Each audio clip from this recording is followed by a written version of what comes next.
truth in this riddle?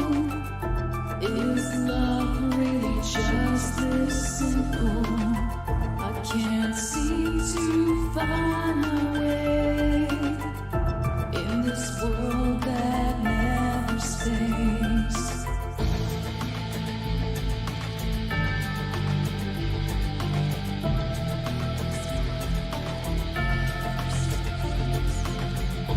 What a widow, a peaceful spider.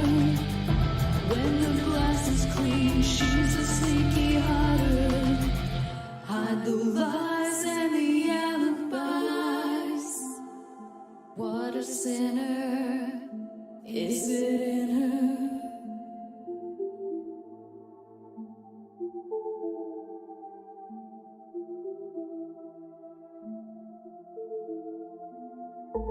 Is this real? Just illusion? I'm lost in wonderland of confusion.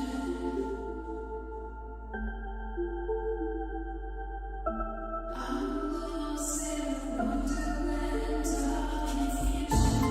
Is this real or just illusion? Manifestation or a dark delusion? Is this real or just illusion?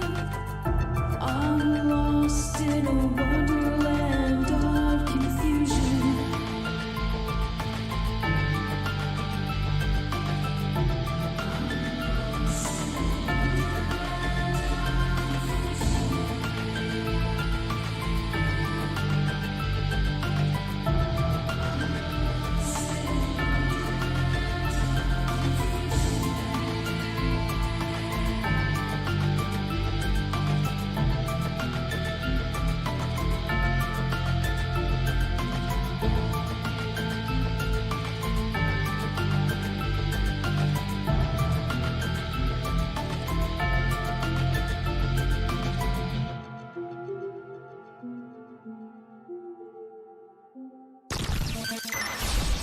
Ripon Rabbit Hole is a community-driven radio.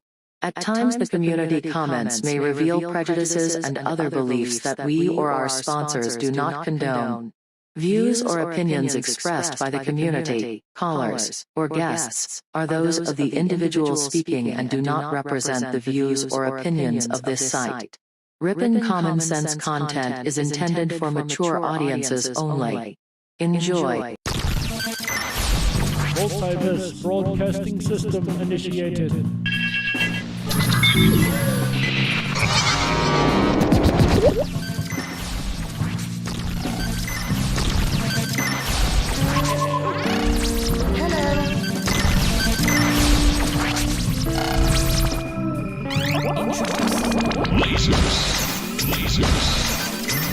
Multiverse connection established. Hello. Multiverse connection secure. This station is now the ultimate power in the universe. This is My Life DIY and Hi, this is JoJo. Hi, my name is Ash. Hey everybody, it's AJ, the Ripon Rabbit. This is Cynthia Sue Larson. This is your man Meta, aka Propagate This Light. And you're now listening to Dark Wolf's Den. to Dark Wolf's Den Show on Ripon Common Sense Radio.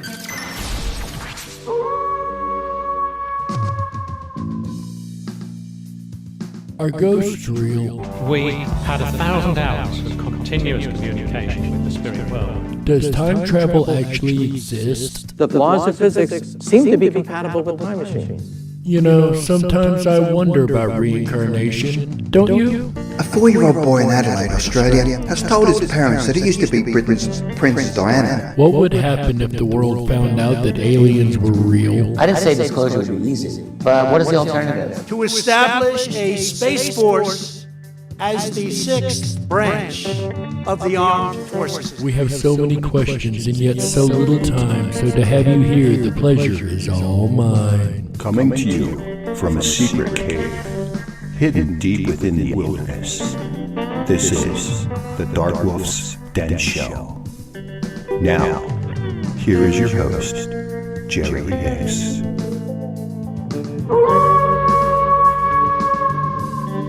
That's right, I am Jerry Hicks, also known as the Dark Wolf, and we are broadcasting live across the multiverse from a secret cave hidden deep within the wilderness of Tennessee. That's right. We're ripping through the electromagnetic soup, tearing through the atmosphere, and tunneling away into your radio like a quantum particle. This is the Dark Wolf Stin Show for Wednesday, August 18th, 2021. So whether you're on the edge of reality, the edge of the galaxy, or the edge of your seat, we're glad you chose us to be right there with you. Ladies and gentlemen, tonight we are going to continue to carry on our series called the State of Mystery. That's right, we're going to be going over all the paranormal stories that we can find for the state of Delaware. It's quite a tiny state with a whole lot of crazy going on, ladies and gentlemen. We're going to get to all that and more here in just a moment, but first, today in history.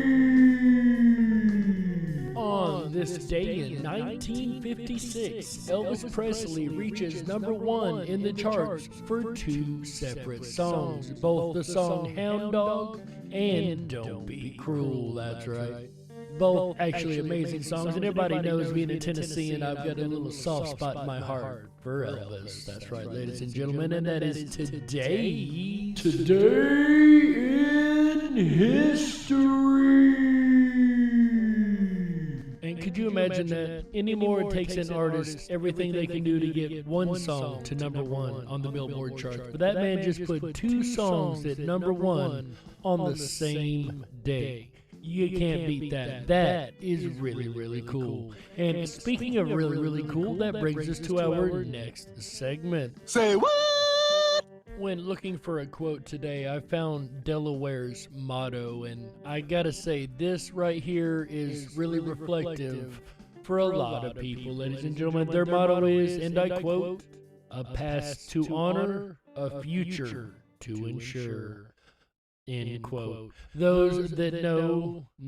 That's right, ladies and gentlemen. A past to honor and a future to ensure. That sounds strikingly similar to circumstances that are going on all around us in this day and age. And that is today's segment of Say What? And to ensure our future, we must always remember and know our past. And through the past years, there's been a number of different cryptid creatures in Delaware. One of them, actually a very, very popular cryptid creature. Has it?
So let's go ahead and let's talk about all the fascinating information associated with this cryptid, and more importantly, the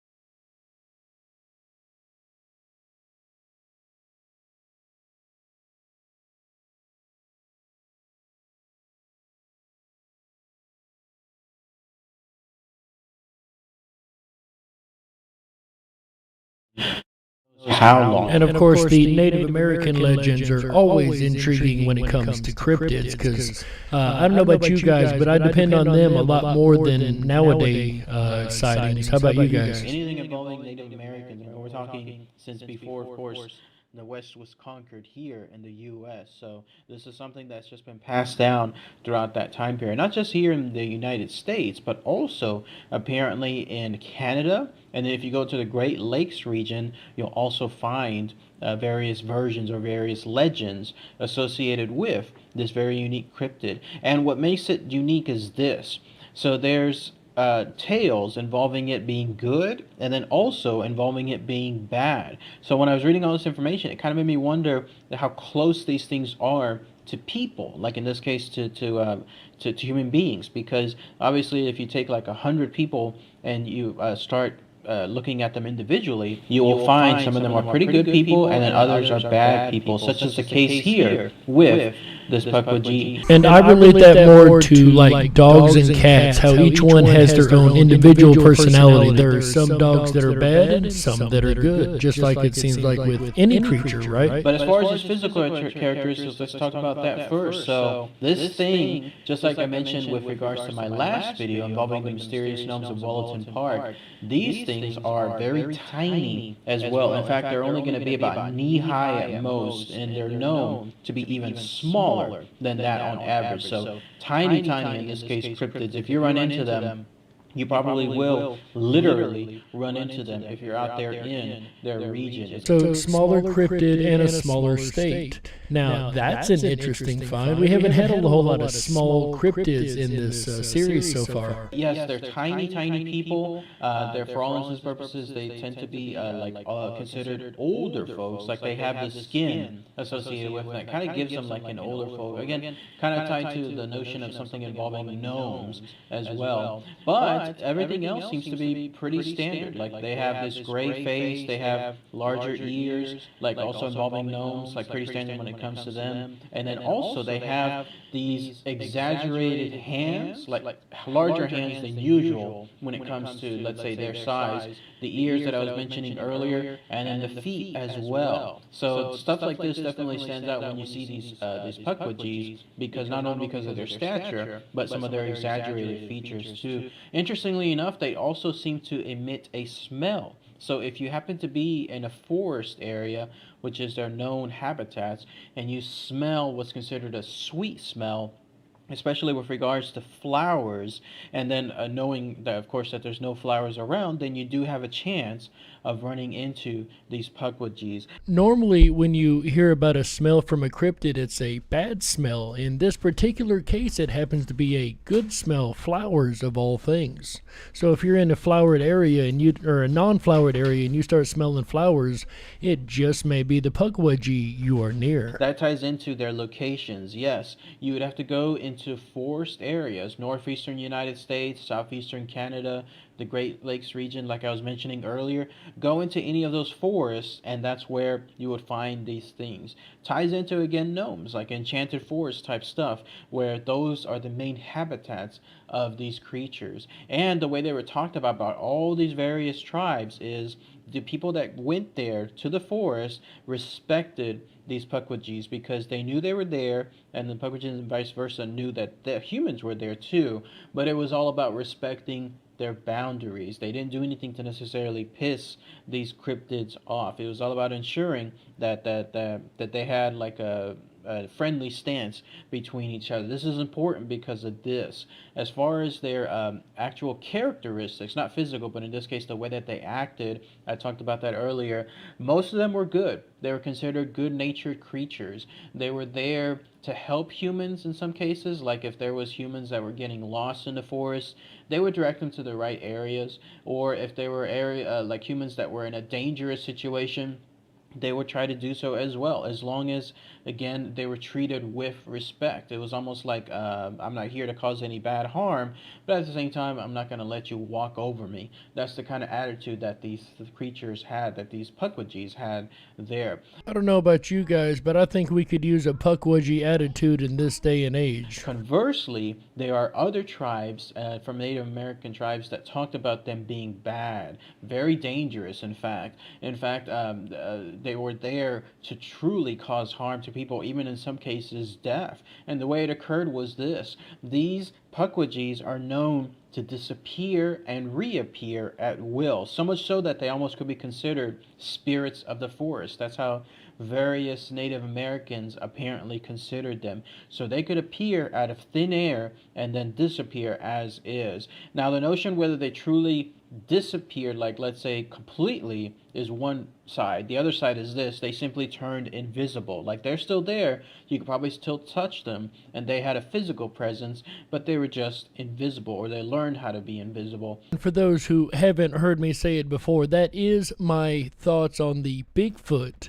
Is the reason they tend to disappear all of a sudden is that they literally just have a way of becoming invisible to the human eye and haven't actually went anywhere. And then there's the other side, like I mentioned, where they just completely just disappeared and reappeared elsewhere. So what do you guys think? Do you think they're actually invisible and still there, or do you think perhaps they're teleporting and could be anywhere? Go ahead and put a 1 in the chat room if you think they're just turning invisible. Put a 2 in the chat room if you think they're teleporting, and go ahead and put a 3 in the chat room if you're unsure either way. Either way, though, they would use that ability, that set of quote-unquote magical powers, because some Native American tribes considered them that, as being able to play these very bad tricks on people, especially those that pissed them off, those that disrespected them. They would confuse people. They would get them lost. Imagine, again, being in a forest, and I talked about this one of my past cryptids. I can't remember which one it was that would do this as well. But imagine that you're there,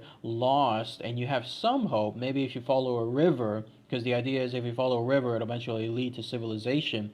But there these things were, making sure that no matter where you went, following the river, you still ended up hopelessly lost in the forest. You would die a very slow death. You would die of starvation, and then finally, combined with dehydration, it would just be a very, very slow death. And they would do this because either they felt, again, they were harmed, or they just felt like just doing it. Like they was them. They were just bad at that point. In some cases, Pukwudgies were considered enemies of many of the tribes that were there because they were responsible for the death of so many Native Americans that wandered into those forests. So that's how bad things got when it comes to these creatures. You know what woodland creature this reminds me of is the leprechaun, having the trickery and both good and bad, and being a shorter person. Perhaps this is the Delaware version of the leprechaun, right?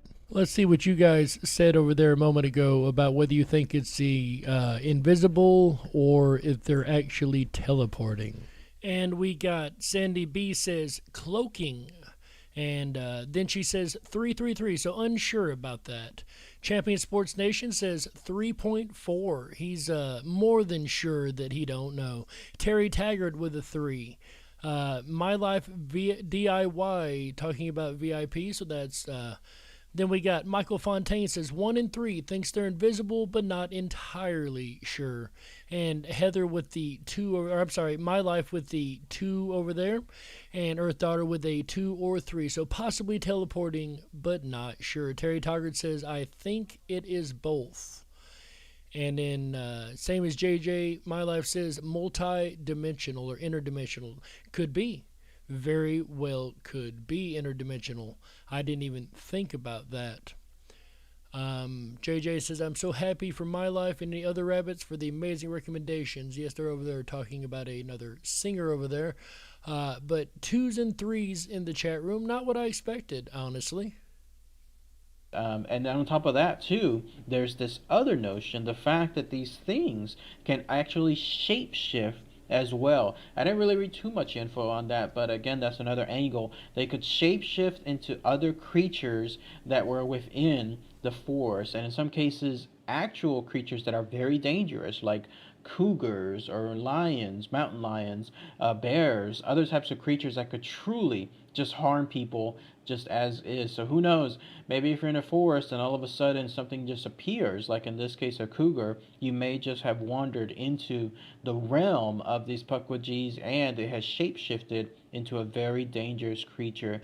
I don't remember whether or not the leprechaun actually shape-shifted or not, but shape-shifting is definitely something we've seen in a couple different cryptids on the list so far. And then following that theme involving these things being pretty bad to humans, some of them can just cause ill will or harm just by staring at people. That scared me the most when I was reading this information, because you've probably never had a chance, never seen this cryptid out there in the forest. You've inadvertently entered its location, and it is going to get you. And the way it gets you is just staring at you from far away. You probably get that sense, like where you have, that creepy feeling on the back of your neck, like you feel somebody's staring at you. You just can't picture what it is or can't find it. But it could be one of these things, these Pukwudgies, just basically staring at you and then causing you ill harm. The way I was reading it was almost like a curse, like a silent curse that just comes across to you somewhere along the way in the air, and it's able to hit you, and then it'll cause severe harm. So that's pretty scary stuff when you're dealing with these unique creatures. But otherwise, for the most part, if you run into the good ones, they're just considered good. As long as you leave them alone or treat them with respect, and you're fine. And every now and then they may do just little tricks to you, like probably launch a whistle here and there to try to distract you, but that's it. Nothing really else bad associated with them. Now, as far as how this is tied to, in this case, a movie franchise, would anyone like to go ahead and garner a guess as to what the movie franchise it is that the Pukwudgie is tied to? It's Harry Potter, the Harry Potter universe. Go ahead and put in the chat what character from Harry Potter do you think was modeled after the Pukwudgie? Admittedly, I've never been involved with the Harry Potter world, never seen any of the movies, never read any of the books. It's just one of those things that I'm sure it interests a lot of other people, clearly, considering how much money it's made, but it's just never really interested me.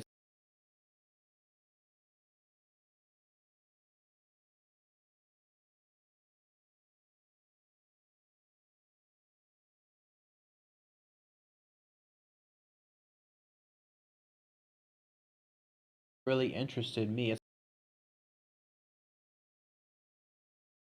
just one of those things that I'm sure it interests.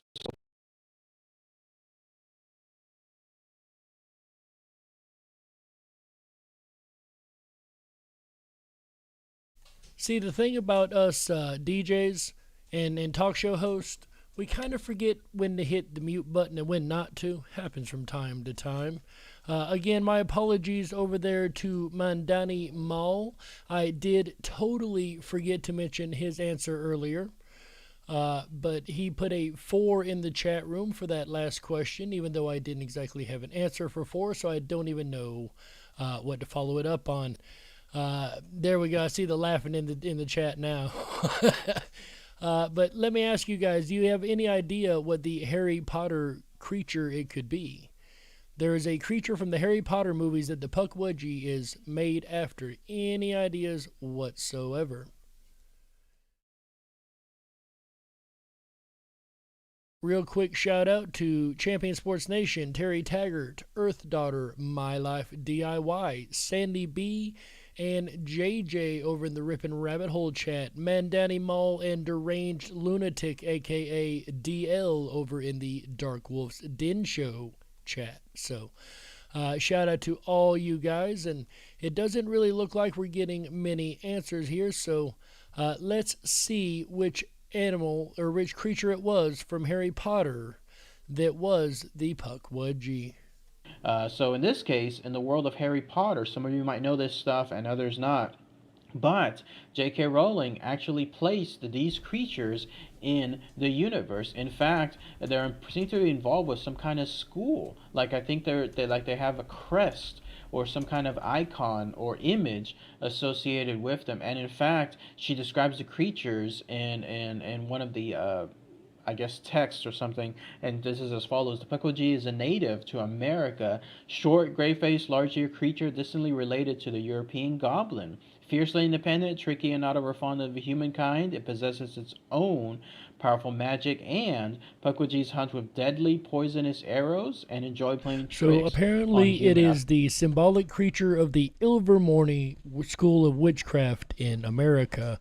And like J.K. Rowling said, it is more closely related to the goblin. I said leprechaun earlier, but I would agree that goblin's a lot more closer relation. So if you said the goblin or the Ilvermorny crest creature, you are absolutely correct. Forgot to mention that too, about another characteristic about these Pukwudgies. Another way they can cause harm is they launch these poison arrows that hit people. So if you're hit with one of those, then you too will die a slow death, because poison is one of the worst ways to go when it comes to being harmed. Not only that, but they can also launch these arrows to create fire. So not only are you lost, but now in this case you're getting hit with fire, or fire is created around you, and you're going to suffocate to death, if not being burned to death outright. So these creatures here seem to be a lot more human-like and a lot less creature-like, if that makes any sense, right?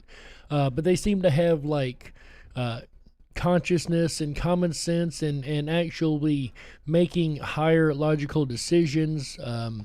It's really interesting, almost like goblins, but with a couple extra features. A goblin mixed with a porcupine, right? J.K. Rowling seems to go with that notion that these things are more on the dangerous side. So those of you that have seen the Harry Potter movies, point it out to me, please, if you've seen them, like if they have a big part in the films, or if it's just a tiny cameo, if you could call it. That'd be great to hear too. So, but yes, as far as them being involved in the $1 billion franchise, absolutely, Pukwudgies are associated with the Harry Potter world. And again, I can't really think of any other cryptid that has its actual like name and characteristics tied to that type of franchise, that huge franchise. So.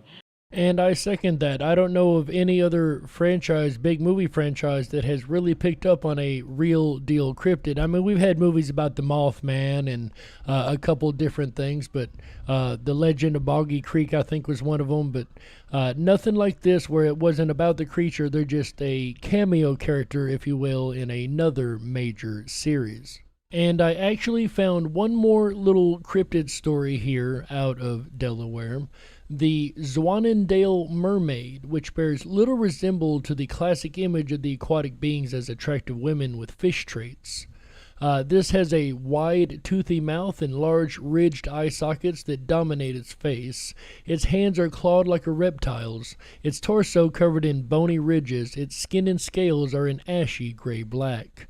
On top of all that, the creature is small, no more than a foot or so in length. It bears a much closer resemblance to his cousin, the Fiji mermaid, made famous by P.T. Barnum.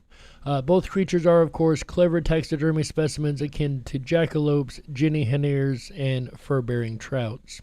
They are also part of a larger tradition of taxidermied monsters that have their roots in 18th century Japan. So this particular site is calling it a hoax. However, if you'd like to see it for yourself, it is in a museum permanently, the way I understand, in Zwanindale, I think, somewhere in Delaware anyway.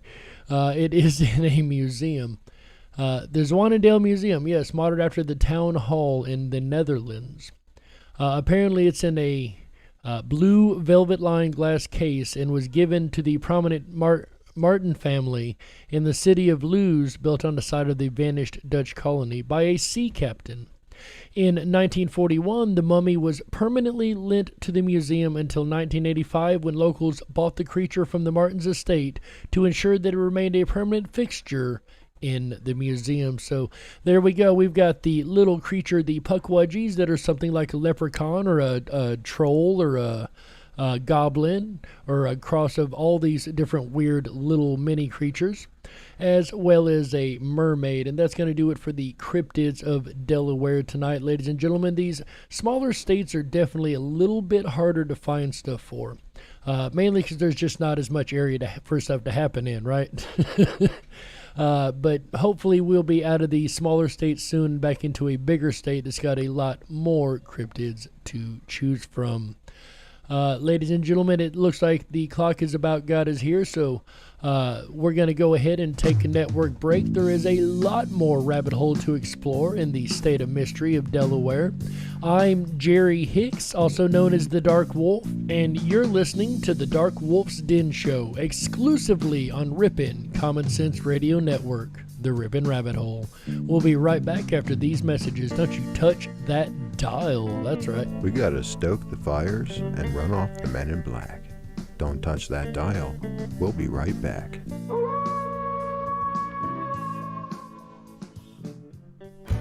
Oh yeah, that howl means your weekend has officially begun. Hi everyone, it's AJ the Ripon Rabbit. Are you enjoying tonight's Dark Wolf's Den State of Mystery for Delaware? I know I am. If you are and you haven't done so already, please make sure to thumb up that video, hit that subscribe button and ring that bell. You'll get our notifications every time we go live. We're here every Wednesday, Thursday, Friday, Saturday, and Sunday nights, bringing you the very best of common sense radio, the Ripon Rabbit Hole. Jerry Hicks and the Dark Wolf's Den radio show will return again tomorrow night, Wednesday, August 19th. Starts at 7 p.m. Pacific, 10/9 Central. Come along with him and howl at the Aetherius Society. It's going to be an interesting night for sure. Then I'll return on Friday, August 20th, with a look at blame.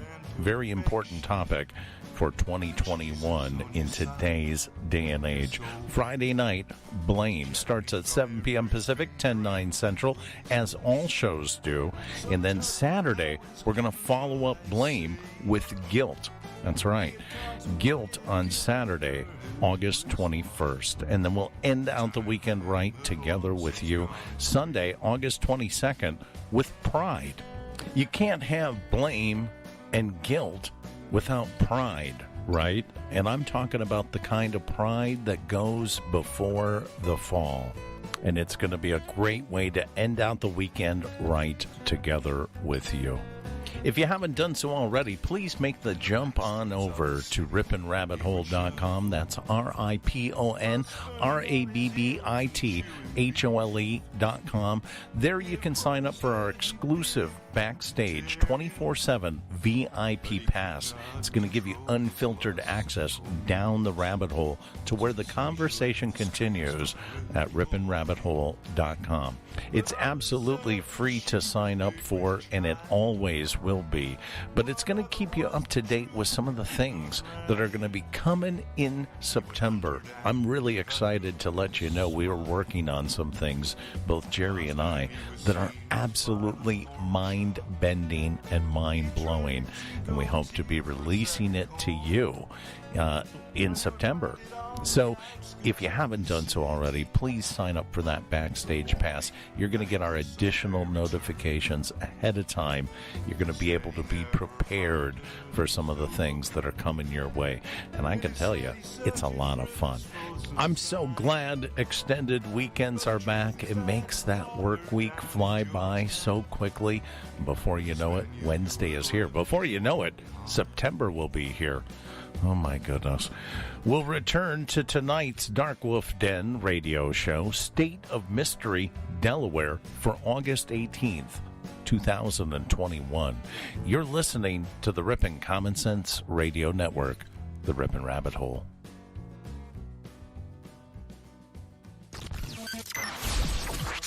Reestablishing multiverse connection.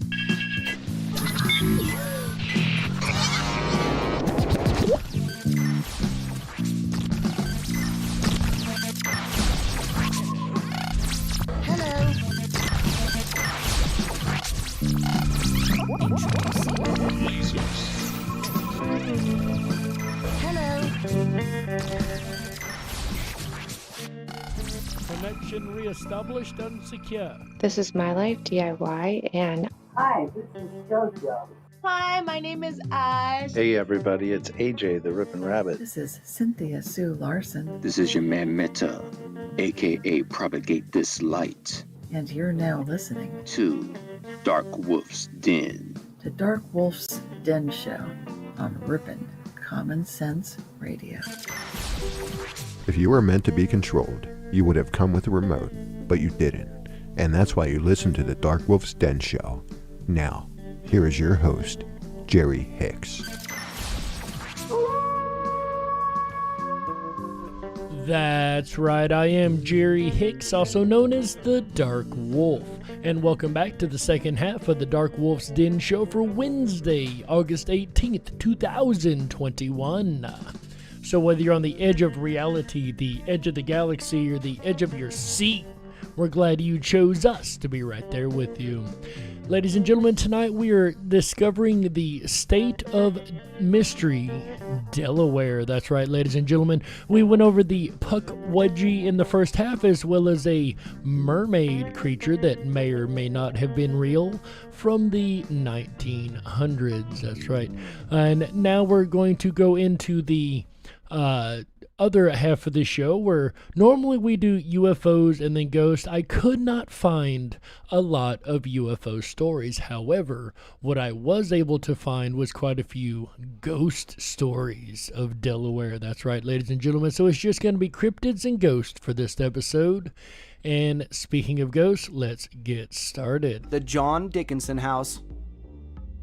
The John Dickinson House in Dover, also known as the Poplar House, was built in 1740 by Judge Samuel Dickinson, father of the renowned writer John Dickinson. And remember, Delaware, as well as a variety of the northeastern states, were original colonies of the USA, so there's a large amount of history there, of course. The original house was damaged in a British raid in 1781, and furthermore in a fire in 1804.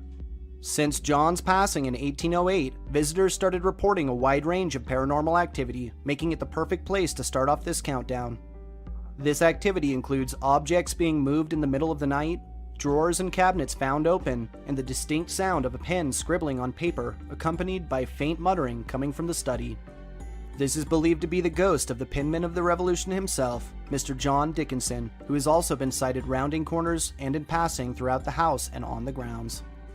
This is something else we've seen come up quite a bit in these stories, is people that either lived there or owned the buildings, like the hotel owner in the one, coming back to continually care for their property. And of course, in a lot of ghost stories, that's exactly what we find the case to be. Lum's Pond State Park.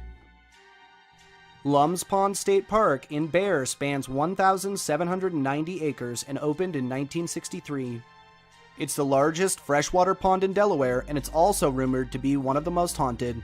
Staff and visitors report activity mainly after dark, including orbs floating throughout the treetops, dark shadow-like figures that stalk campers and hikers, and extreme cold spots even on hot summer nights. As local legend goes, a woman was raped and murdered near the pond. It's said her soul remains, and many have reported ghostly screams, crying, and even splashing sounds in the middle of the night. Those who have actually seen her full-bodied apparition report she appears as a woman in a white gown, with extremely pale skin and an unnatural look about her. And that's another trope that we find quite often in ghost stories, is the lady in white, of course. And another interesting thing about this case is it has all the hallmarks for a haunting, right? A traumatic incident that led to a death, and the person haunts the place for the rest of their eternity, or their time as a ghost anyway. Pending what you believe, but that's pretty much what we have here, is a case of a lady in white, and we're going to find more and more of these as we go on. Newcastle Courthouse Museum. Newcastle Courthouse Museum in Newcastle has a long and fascinating history. The oldest building was constructed in 1687, but later destroyed by a fire in 1729. It was rebuilt a year later in 1730 and served as the state capitol until 1777. It was reopened to the public much later in 1963 as a museum. Many reports of ghostly activity have sprouted up throughout the years, including extreme cold spots, doors slamming loudly on their own, and faces popping up behind any who glance in mirrors or reflections. And there's something that we don't hear a whole lot in these haunting cases, is something popping up in the mirror behind the person. The most famous apparition here is that of a tall, dark figure with glowing eyes. Not much is known about who or what this thing is, but it is known to appear after dark, with many reporting seeing it through windows, seemingly staring into their souls. So this may very well be a dark entity in this haunting, or perhaps there's multiple entities, right? There's nothing to rule that out either. What do you guys think? Do you guys think it's one dark entity or a couple entities that are haunting this area, dark and light? Go ahead and put a 1 if you think it's dark and light entities, multiples. And go ahead and put a 2 if you think it's dark entities. And go ahead and put a 3 if you aren't really sure if it could be both or either one. The University of Delaware. The University of Delaware in Newark was founded in 1743 and is one of the oldest universities in the nation, as well as the largest university in Delaware. As local legend has it, it's haunted by Elmo, the ghost of a workman who died while building the dome of Mitchell Hall. His spirit makes common appearances, bringing with it a trail of cold air, the sounds of disembodied laughter, and electronic malfunctions. Many have reported hearing voices here as well, and objects have been known to move on their own. The spirits of at least 2 children have been seen in the balcony theater, and have even tried to communicate with unsuspecting passerbys. Lastly, all across campus, reports have sprouted up depicting a tall, dark apparition in a trench coat that hovers just above the ground. Well, this is unquestionably a multitude of ghostly appearances, but let's see what you guys said over there in the chat. And My Life DIY says 1, she believes it's many ghosts, as well as Waters of Life. Welcome to the show, Waters. Terry Taggart says 3, I would have to use my own discernment like everyone else here. And we do hope that you use discernment for sure. And Sandy B says, in Delaware, there's a thing called Frightland Haunted Attractions. 8 unique haunted attractions. 4 of them are actually indoors. Well, I appreciate you letting us know that, Sandy B. And she also follows up with the 1 saying it is many. And then we have over here in the Dark Wolf's Den Show YouTube chat. That's right, we've got 2 channels going tonight, ladies and gentlemen, as we will be from here out. Shout out to XGen over there. It says, evening, fellow travelers. Evening, XGen. JJ says 1. He believes it's many. Earth Daughter, 1 or 3. Not entirely sure. Michael Fontaine says 3, not entirely sure. And quick shout out, Michael Fontaine said his birthday was 9 days ago, so apparently we missed that. Happy birthday, Michael Fontaine. But yeah, there's a lot of 1s and 3s here. Not the spread, once again, that I actually expected to get, but just as well happy to see it. Old Maggie's Bridge. Old Maggie's Bridge in Seaford is located on a small, curved stretch of back road bordering the Nanticoke River. It's said that a young woman by the name of Maggie Bloxam was killed here. Some say by horse accident, others car accident, and some even say it was cold-blooded murder. All renditions of the story end the same way, in her decapitation. It is also said that she was pregnant at the time, and if you visit this horrifying haunt after dark and yell the words, "Maggie, I've got your baby," it will call her spirit to you. I don't know about you guys, but that sounds immensely creepy to me. That's one weird way to call a spirit, right? She appears in the form of a headless, translucent, and rotting body floating through the air, and has been known to get very aggressive at times. Many have also reported her spectral head, moaning and shrieking terrifyingly as it flies after any who cross its path. Also reported here are figures moving along either side of the bridge at night, orbs and photographs, and the feeling of fear. You know, in that story, I think I would have almost been let down if the decapitated head wasn't part of the haunting, right? But a floating head as well as a body that is seen in a very, what's the word I'm looking for? Broken down form, if you will. That sounds like an incredibly creepy ghost story. How about you guys? Cooch's Bridge.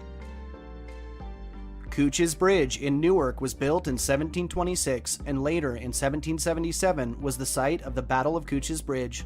The first bridge did not survive the American Revolution, with the current bridge being constructed near the original site.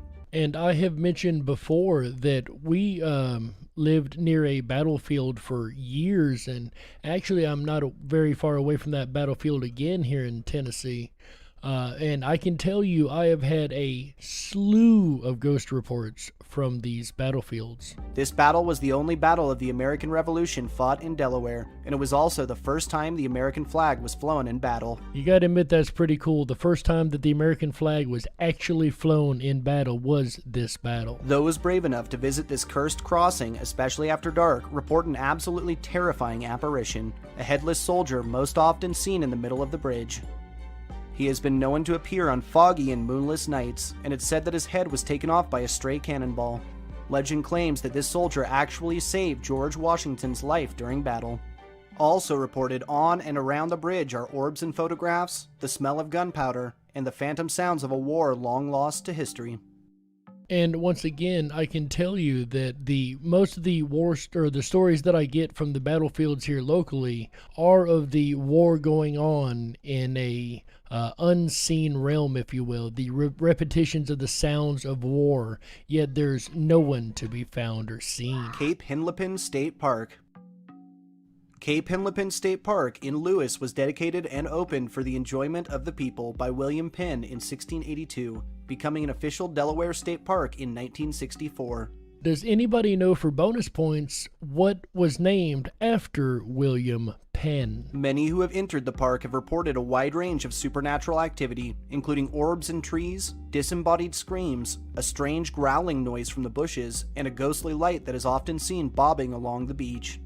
An old World War II bunker and observation tower is still visible, and the most famous ghost here is said to appear all around and on the inside of it. He's described as tall, shadowy, and donning an old, tattered uniform. This specter likes to pop up in mirrors, peer through windows, and has even been sighted stalking the campus grounds. If you visit this haunt searching for this mysterious apparition and don't end up running across him, you may want to check all of the photos you took throughout the day, as our ghostly soldier is said to enjoy posing for the occasional snapshot. It seems like the Delaware ghosts seem to be quite photogenic, especially when it comes to the orbs, and that's a phenomenon I've always been a little bit torn on, is the orb phenomenon. Perhaps we'll do a show about that sometime soon. You guys like that? Let's see what you guys said is named after William Penn here in the chat. Champion Sports Nation says, too easy. Well, if it's too easy, that's the only answer I see. And then after that, Mandani Mall says, Pennsylvania. That's right, Pennsylvania, named after William Penn. That's right. Found that kind of interesting. He came up in the story, of course, so I just kind of had to include that for you guys. The Hagley Museum and Library. The Hagley Museum and Library in Wilmington opened in 1957 and was the site of the gunpowder works founded by E.I. DuPont in 1802. It plays home to a restored mill, workers' community, and even the original DuPont home. As local legend has it, the area is a mecca for the paranormal, with visitors and staff reporting orbs in nearly every photograph, shady apparitions with glowing eyes looking through windows at night, unexplainable electrical malfunctions, and disturbing voices popping up in the background of various recordings. Though several full-bodied apparitions have been sighted here, the most commonly seen is that of a woman in a white dress and bonnet. Not much is known about who she was in life, and she's been known to appear as either a faint mist floating with direction, or as a full-bodied apparition looking surprisingly solid. And yet we have another woman in white story here, but what is really interesting is twice tonight we've had the electronics messing up in these stories, and that's something we haven't mentioned a whole lot when talking about the ghost stories on this channel, is the electronic problems that occur when ghosts happen to be in the area, and we've heard quite a bit of those in tonight's episode. For whatever reason, her spirit is said to instill an extreme feeling of calm and peace.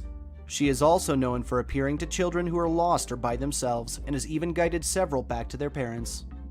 See, that's what we need. We need a lot more friendly ghosts and a lot less unfriendly ghosts that are throwing stuff around, right? More ghosts leading children to parents and less ghosts throwing knives across the room. The Delaware Governor's Mansion. The Delaware Governor's Mansion, also known as Woodburn in Dover, was constructed in 1790 by Charles Hilliard III. It served in the Underground Railroad for a period of time, and it's believed that several slavers attempting to raid the homestead were killed on its grounds. The land belonged previously to David Morgan and his family for nearly a century, granted to them by the Swedish crown. And even further before that, there were remnants of native artifacts found all throughout the area. Reports of hauntings date all the way back to the 1800s, when a guest reported passing a man on the stairs dressed in a style from half a century prior. It's now speculated that this may have been the ghost of the father of Charles Hilliard, and it's rumored he isn't the only apparition here. One of the slaver raiders that attempted the assault on the mansion is said to have slipped and become tangled in the tree out front, hanging there until dead. His spirit can still be seen, especially on foggy nights, hollering for help to any who will listen. Several owners have reported finding wine and liquor decanters empty every morning, and it's said that several have even caught the apparition of a man in a white wig pouring glasses for himself from the other side. Also reported are extreme cold spots, disembodied footsteps on the stairs, and a strange glow seemingly floating through the halls. Lastly, a pleasant ghost in a Revolutionary War uniform has been sighted on several occasions, even chatting with the guests, and the ghost of a little girl in a red checkered dress has been seen playing by the garden pool. I don't know if it's you guys, but I've never heard of a ghost that actually drinks liquor from this side. I think they may have had a thief more than a ghost. What about you guys? But you can't discount the other ghost stories in that mansion, right? But what do you guys think? We've heard about cryptids and ghosts tonight in Delaware. Do you guys think Delaware is a true state of mystery, or are we once again barking up the wrong tree? In the end, ladies and gentlemen, all you can do is look at the evidence, apply a little common sense, and you be the judge.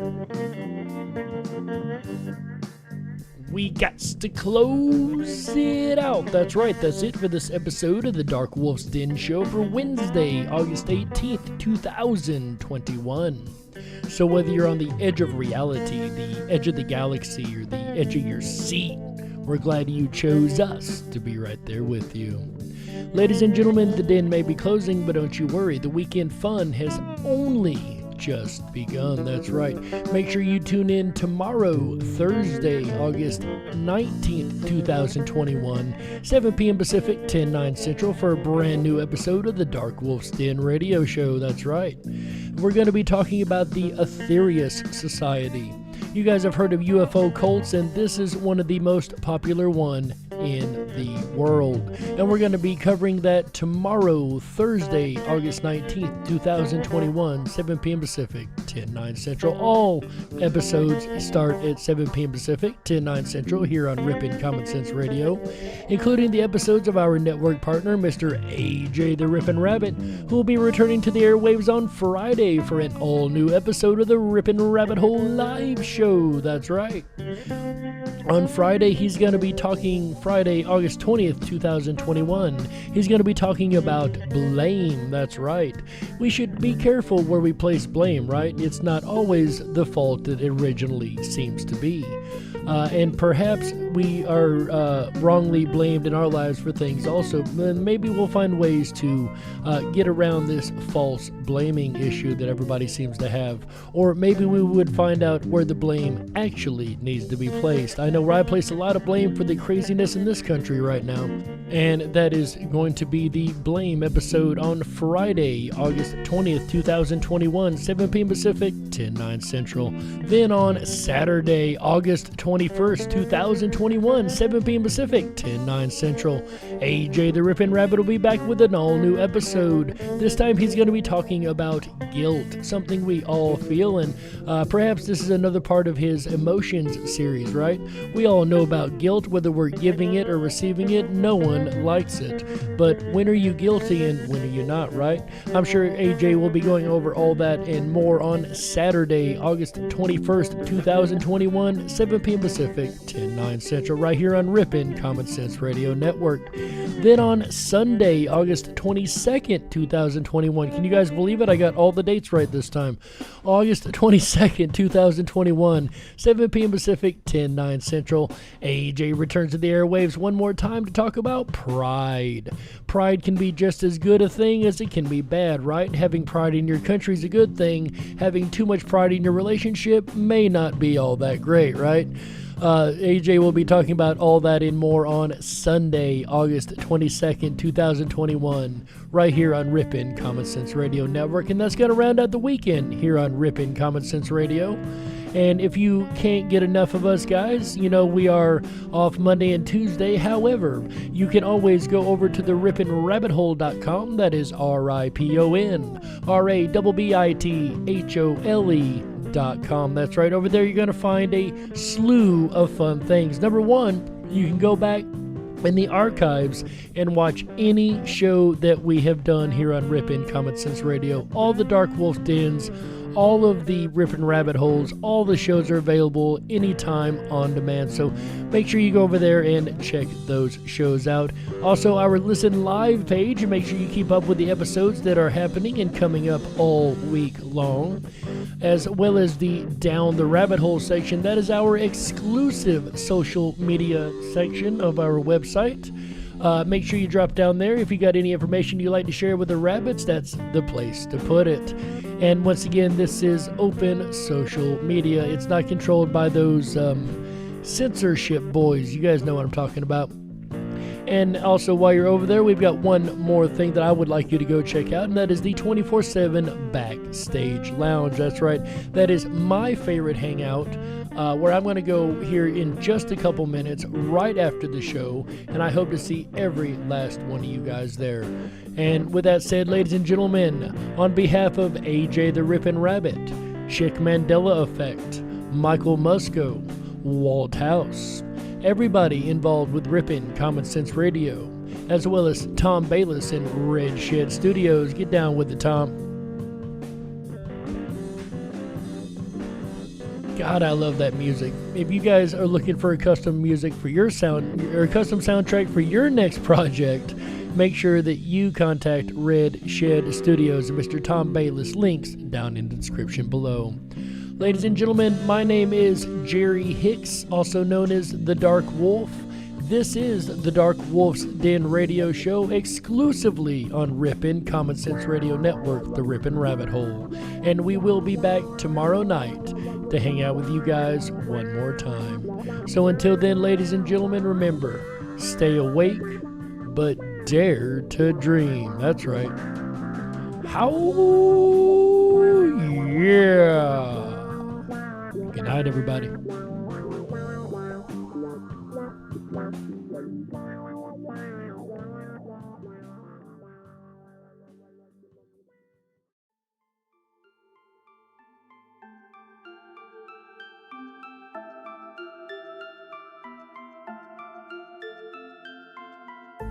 I'm lost and into the dark. Some things are better left unknown. And I'll never find you here, 'cause no one's ever home.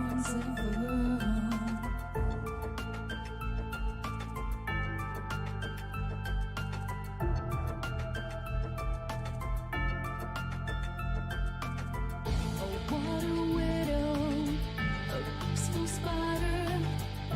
When the glass is clean, she's a sneaky hider. Hide the lies and the alibis. Oh, what a sinner is it in her?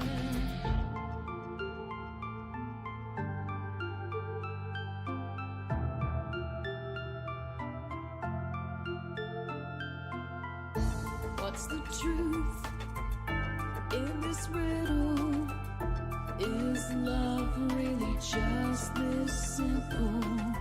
I can't seem to find my way in this world that never stays.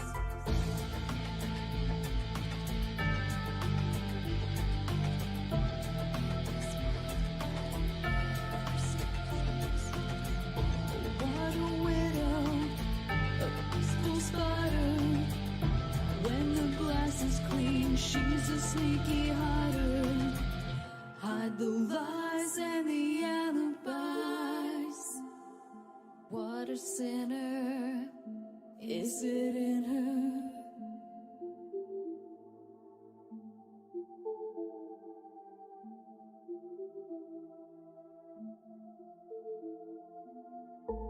Is this real? Just illusion.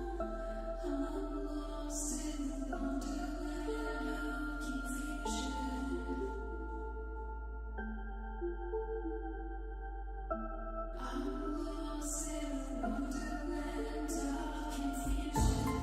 this real or just illusion? Manifestation or a dark delusion? Is this real or just illusion? I'm lost in a wonderland of confusion.